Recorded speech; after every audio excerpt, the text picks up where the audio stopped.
Hey there, this is RowlesTheGamer. Welcome to episode 23 of the Thousand Arms playthrough, and we are in the ghost town of Baruto. I think that's what it is. Did you hear that? But it's a girl scream, so we have to have a moment to coalesce about that shit. Must be a pretty girl. And this is a character that we could have met earlier in the game, but I chose not to show that off. Just cause. I think at the time I was thinking about saving time and saving segments in the game, but who knows. Anyway, they stole our bag. Oh no, he's gone. Aww. Oh, nice, it's you. Yeah, we should have met her earlier. Yes, it's Nelsha. Long time no see, mice. You can talk to her way back in Boisby near the airship at the beginning of the game. Or near where, like, the airship landing area, and that we never see because it's not important. But, she's there, and that's also the special, quote-unquote, special date spot for Sedina. See, in this game, you can take the girls to special date areas where you can ask them questions. Like, there's like 10 questions you can ask, with the 10th option being for them to just give you the kiss, so you can get that for your counter and whatever. Yeah, there's a kiss counter that, remember the dirty grandpa we freed the volcanic island? Yeah, we can take it to him for rewards and shit, but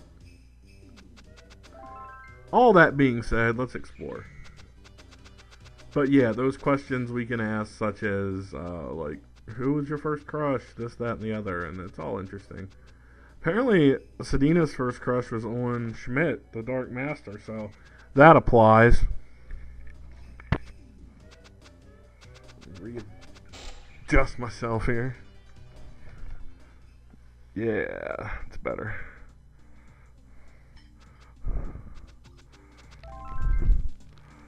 Gotta get that free elemental spirit. And honestly, I remember where they are in these late game areas a lot more than early stuff. I mean, I know up through, like, before we get on to Mount Hand, and then, well, I guess it's not that late game because it's not that long of a game, but something's happening, so let's see what's happening.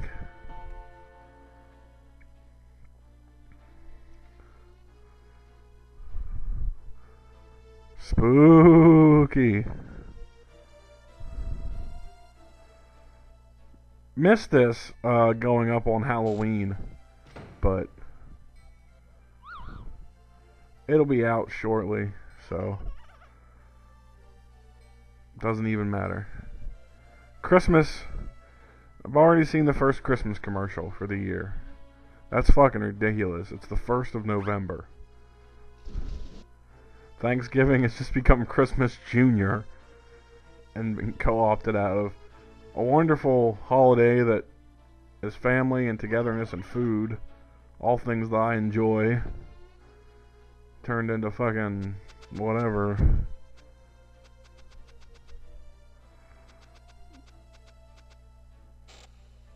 Anyway. Yeah, the clock strike 13, so the Dambashi come out and do some bullshit. But we're still searching for that ever elusive MP, so who cares? Let's see, 250. That might be enough to upgrade one weapon at this point. Nope.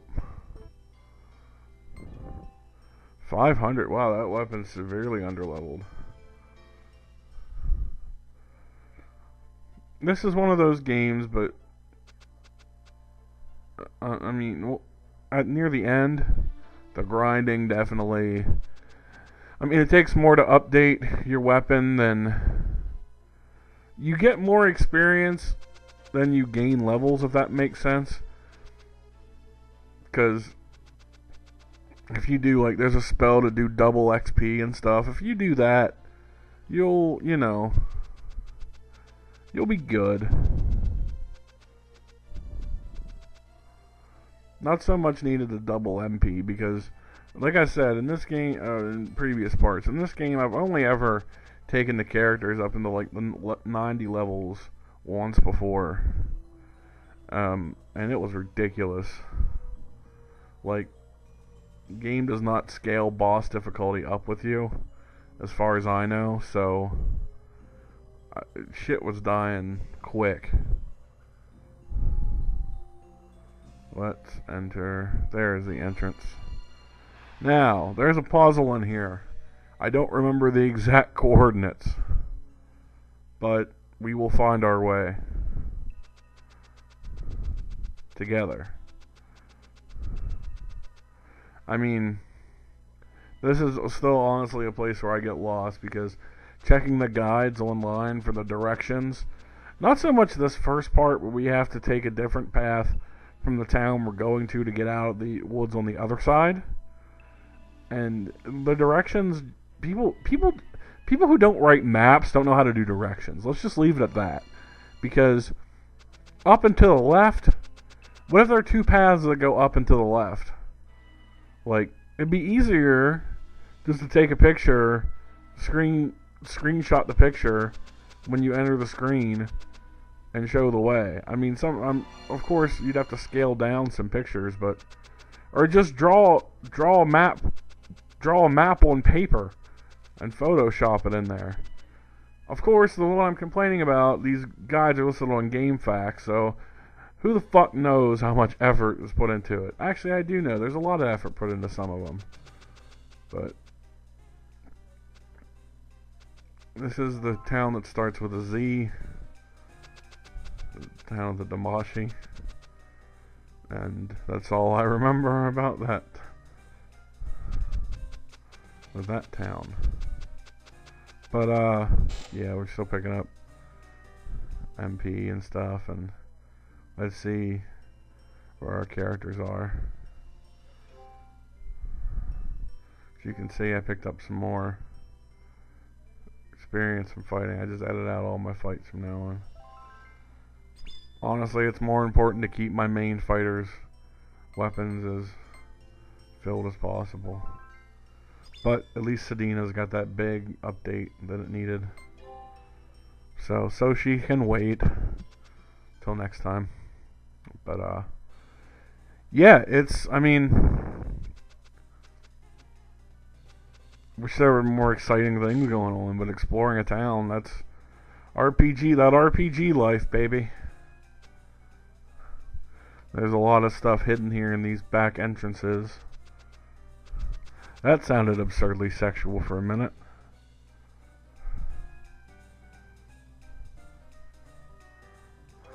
There, see, like this. There's something you got.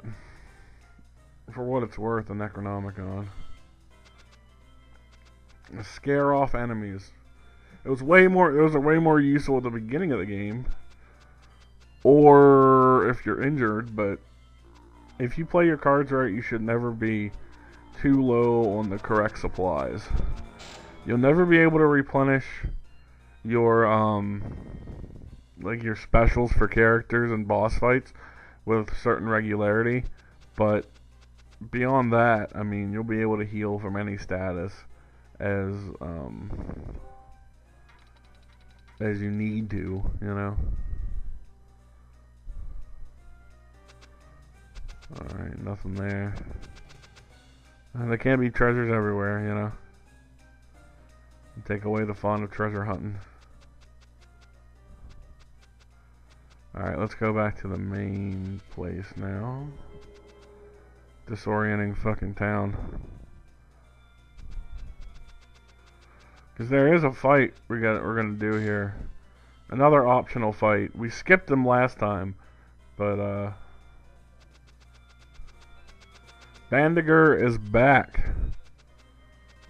I just need to find where he is. There he is. And he's a pretty good fight too.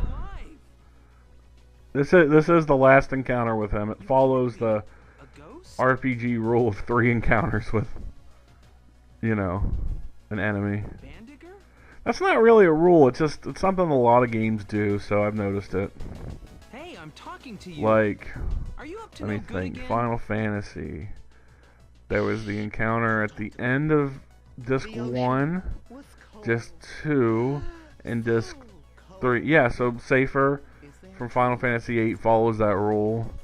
Seymour. How many encounters did we had? Well, we technically had 4 with Seymour, but 3 of them and 10 happen after he's been killed by the player. Spoiler alert? I don't know. Everyone should know that plot by now. I do have some recording for that going on, by the way. I just need to get in touch with the folk who I'm doing it with. Definitely one guy for sure, but maybe some other people too. Who knows? It all depends. But let's kick some Bandiger ass. And he has a devastating new special. His one before that we saw only hurt the front line. The special from his second fight, which we were able to skip with that neat little trick, he like sings, and I forget how many people that hits. But it has a chance of like paralysis or sleep or something. But this one is somehow like, here he goes. It's like somehow being thrown into the ocean, he's now gained the power of water? That's not how that works. Like, anyway, let's just dump more into him because we can heal up at a hotel then, so not a big deal. And there is a fight then too in the next episode that'll be fun.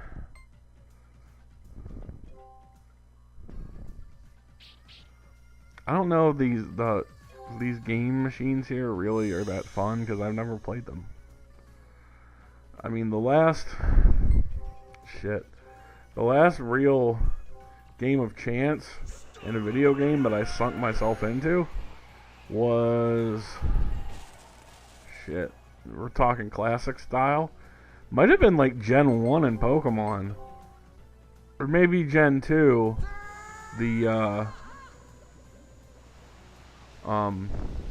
slot machines there, but not that that's a ventured capital really, but you know, who knows. There's a neat little game hidden at the end of Final Fantasy IX, a game of blackjack you could play. I don't remember any other times. Does Yu-Gi-Oh count? Because I've played that since then. That's a children's card game. He is not deadly at all. I don't know if I pulled the right layout of attacks from him, or with chance, or what. Because when you fight each member of the evil Mecha 5, you know, like Bolt and Wire so far have been who we've taken on. They're very special heavy. Bandiger usually is too, but he's kind of mixing it up. But as long as my health team here stays healthy, that's all that matters. But it's the easiest way to stay alive is to have the most health members on the field, honestly. Especially Weena. She has decent healing and high defense. Or she has the highest attack, my bad. Musa has the highest defense. But, and then there's Mice. And then there's Maud. But he's already shaking in his boots. He's hurt, so we got this. Just good party management is all you need. And I was kind of betting on these attacks here to do them in, so. There, he's gone. Just one cycle of special attacks for Musa. So, I mean, that's a lot of damage. But that's a good indicator that we are where we want to be. And we got some level ups, and I got the Silver Angel, which is an item that supposed to raise the intimacy of one of the girls, but I debate whether or not that works, because I've yet to see results from it sometimes. Maybe it's just a coding issue or something, but I swear it doesn't work on mine all the time. But who knows? Look, he hit the jackpot. He can go retire and be happy and stop being a dickhead now. His whole thing was to spread love, but he kept doing various schemes and machinations to get his way.